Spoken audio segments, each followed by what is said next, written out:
যা তিনটা পরামর্শ দিলাম আর আমরা স্মরণ করিয়ে দিচ্ছি। তিনটা পরামর্শ। 1 নম্বর পরামর্শ, তাকওয়া রক্ষা করতে হবে, এর জন্য নজর হেফাজত করতে হবে। আর নজর হেফাজতের জন্য সহায়ক হলো যত দ্রুত সম্ভব বিয়ে করে নিতে হবে।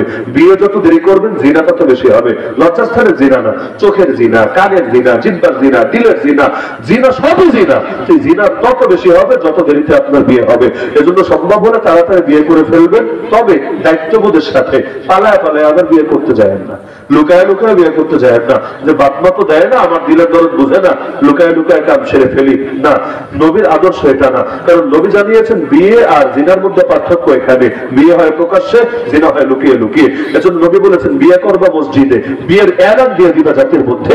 এমনকি আর কিছু না পারলে অলিমা করবা অন্তত একটা ছাগল দিয়ে, মানুষকে জানাবা, প্রকাশ্যে এটা করবা। তো সুতরাং বাপমারে রাজি করাবেন।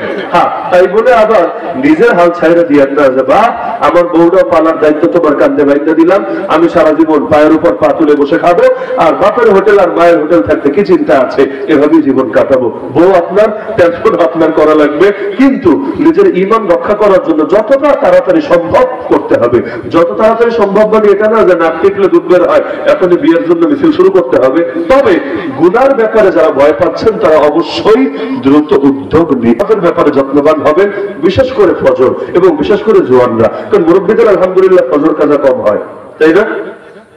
মসজিদের মুয়াজ্জিন সাহেবদেরকে মুরব্বীরা এসে জাগায়, অনেক মসজিদে মুয়াজ্জিন সাহেবদেরকে মুরব্বীরা এসে জাগায়। কারণ বয়স বাড়লে ঘুম কমে যায়, আর ঘুম কমে গেলে তখন নামাজ পড়তে তো আর কোনো বাধা থাকে না। বরঞ্চ মুরব্বীরা তো মোবাইল টেপে না, রাখলে টেপে নাকি আপনাদের মতো? মুরব্বীদের ফেসবুক অ্যাকাউন্ট আছে, ইউটিউব চ্যানেল আছে, কিছু না, এগুলো তোরা বোঝেও না। এই মোবাইলে শয়তানের বাক্স, এটা তাদের হাতে নাই, তাদের ফেতনাও নাই, টেনশনও নাই। রাতেও দেখবেন আগে ঘুমায়, সকালেও আগে আগে জাগ্রত হয়ে যায়।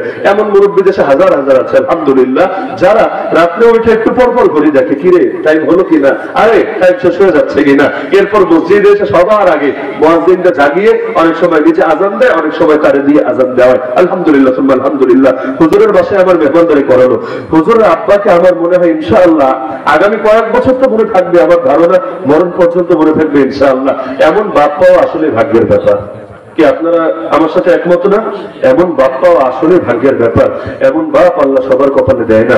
বয়স প্রায় 100-র কাছে গেছে, দাঁত পর্যন্ত অধিকাংশ পড়ে গিয়েছে। সুবহানাল্লাহ, এই বয়সেও আল্লাহ তাআলা দৈহিক সুস্থতাও দিয়েছে আলহামদুলিল্লাহ। আমি জিজ্ঞাসা করলাম ডায়াবেটিসের সমস্যা, হাই প্রেসারের সমস্যা আছে কিনা, না নাই। পরে বললো যে হুজুর কয়বার করেছে, স্ট্রোক কয়বার করেছে হিসাব নাই, 10 বার 14 বার হতে পারে স্ট্রোক করেছে। মানুষ 1-2 বার 3 বার করলেই শেষ, কিন্তু আল্লাহ কিভাবে যে এখনো বাঁচিয়ে রেখেছে। হুজুর আমরা শুনলেন না, 3টার সময় উঠেও কোরআন শরীফ পড়ে, মাসে অন্তত 3টা খতম দেয়।